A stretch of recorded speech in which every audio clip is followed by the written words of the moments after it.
সাল আমার এক ভাই বলল। তাহলে এখন আমাদের দাবি কি? আমাদের দাবি এমপিও চাই। আমরা 2009 সাল থেকে এই স্কুলের সঙ্গে, প্রতিবন্ধী স্কুলের সঙ্গে জড়িত আছি।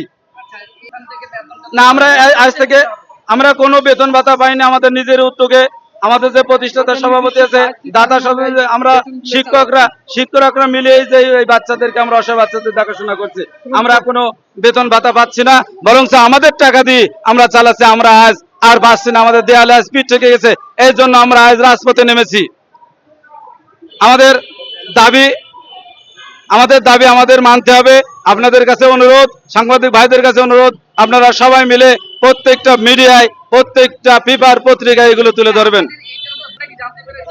এর পিছনে যে কারণ, আমার মনে হয় যে বিভিন্ন এনজিও সংস্থা আছে, তারা এই প্রতিবন্ধী বাচ্চা এবং প্রতিবন্ধী স্কুল থেকে হাজার হাজার কোটি টাকা লুপাট করে নিচ্ছে।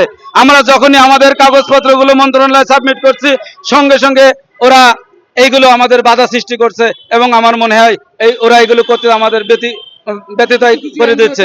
এনজিও আছে, বলছে তাও প্রতিবন্ধী স্কুলগুলো আমাদের দিয়ে দাও, আমরা এগুলো নিয়ে ব্যবসা করে আমরা লুটপুট এগুলো খেয়ে নিচ্ছি। এনজিওর নাম আমরা মেনশন করতে চাচ্ছি না, আপনারা নিজেরাই জানেন বিষয়টা।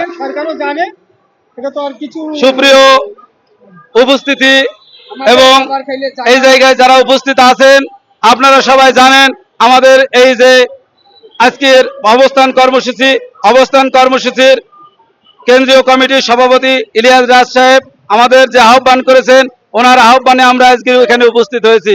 শুধু উপস্থিত হয় নাই, যতদিন আমাদের এমপিও স্বীকৃতি না দিবে ততদিন পর্যন্ত আমরা অবস্থান কর্মসূচি এখানে থাকবে। আল্লাহ হাফেজ।